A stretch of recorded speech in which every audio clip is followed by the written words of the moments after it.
Le temps des déchus. Nouvelle de Renaud Hoquet. Prologue. Porteur de grandeur, chevalier dans un monde mort. Leur nom était jadis chanté par des bardes et vivait dans les esprits. Ce qu'ils avaient été s'était éteint, remplacé par des souvenirs d'un temps révolu. Ils erraient sans but sur des terres désolées, où la lumière du jour semblait terne et froide. La quête qu'on leur avait autrefois donnée n'avait plus de nom, plus de forme. Ils cherchaient quelque chose qu'ils avaient oublié. Sur des chemins dévastés où plus rien ne poussait, où seules des ruines et des cendres restaient en guise de témoins, on pouvait parfois croiser les déchus. Leur quête n'avait pas de fin, elle n'avait jamais vraiment commencé. Il n'y avait que le désespoir, la souffrance et le poids de l'échec. Les promesses du passé s'étaient effondrées. Espérer, pour eux, était devenu faiblesse. La lumière de l'espoir s'était éteinte, laissant place à l'obscurité sans but. Espérer est inutile, l'enfer est partout, le paradis, lui, est unique.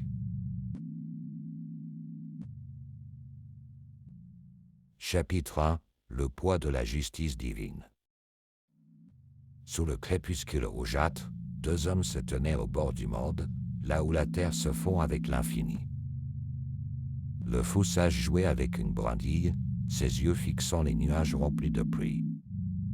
Aimé de Dieu, craint des hommes, lui, se tenait immobile, son regard se perdant dans les ombres lointaines. Après un très long silence, il prit la parole, d'une voix grave et empreinte de mystère. Dieu guide ceux qui l'écoutent. Laisse-t-il les hommes choisir leur propre déclin? Murmura-t-il d'une voix qui semblait résonner dans l'éternité. Ce n'est pas la foi qui m'a quitté, mais les hommes qui ont renié la lumière que j'incarnais. L'obéissance à l'ordre divin n'est pas une question de comprendre, mais d'accepter. Le fou sage sourit. Ah, l'obéissance. C'est toujours fascinant. Mais dis-moi, Aimé, ces gens que tu as exécutés, étaient-ils vraiment coupables? Aimé de Dieu ne répondit pas immédiatement. Il baissa la tête, ses pensées se perdant dans un souvenir sombre, un fragment de son passé qu'il avait façonné. C'était l'Inquisition. Commença-t-il, sa voix devenant plus solennelle, presque rituelle. Un village, isolé, perdu au temps. On les appelait les sales cannibales. Des rumeurs, des murmures. Une hérésie rampante.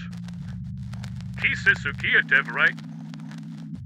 Mais dans la nuit, torche à la main, je ne cherchais plus la vérité, je cherchais simplement la justice divine. Le fou sage se pencha légèrement en avant, captivé. Et qu'as-tu trouvé?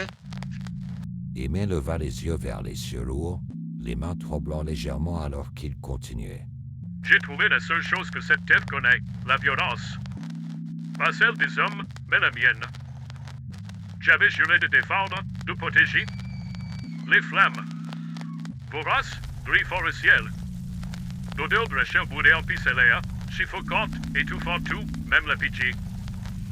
À mes pieds, gisaient les restes d'une maison, tandis qu'à l'intérieur, l'égorgement des Denis s'éteignait peu à peu. Mais dans mon esprit, ce fut le silence. Avide, froid comme la mort. Mes compagnons, que j'avais autrefois considérés comme des frères d'armes, se tenaient là, à quelques mètres de moi, leurs épées encore dégoulinant du sang de ceux qu'ils venaient de mutiler. Je l'ai vu. Je l'ai vraiment vu. Dans cet instant figé, leur visage n'était plus ceux d'hommes, mais de monstres.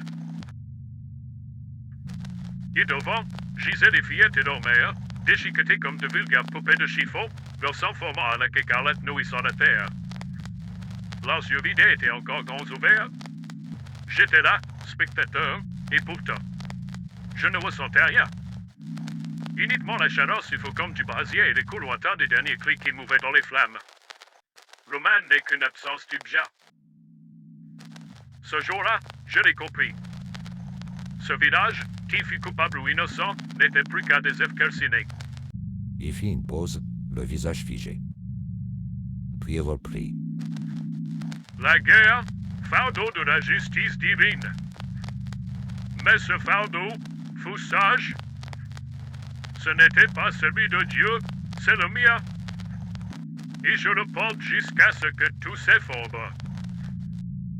Le fou sage éclata d'un rire plutôt court, se moquant et admirant l'âme de l'homme devant lui. Alors, tu étais Dieu cette nuit-là. Toi qui étais aimé de lui. Tu as décidé de qui vivrait et qui mourrait. Aimé hocha la tête. Je n'ai pas seulement détruit un village, j'ai détruit l'espoir.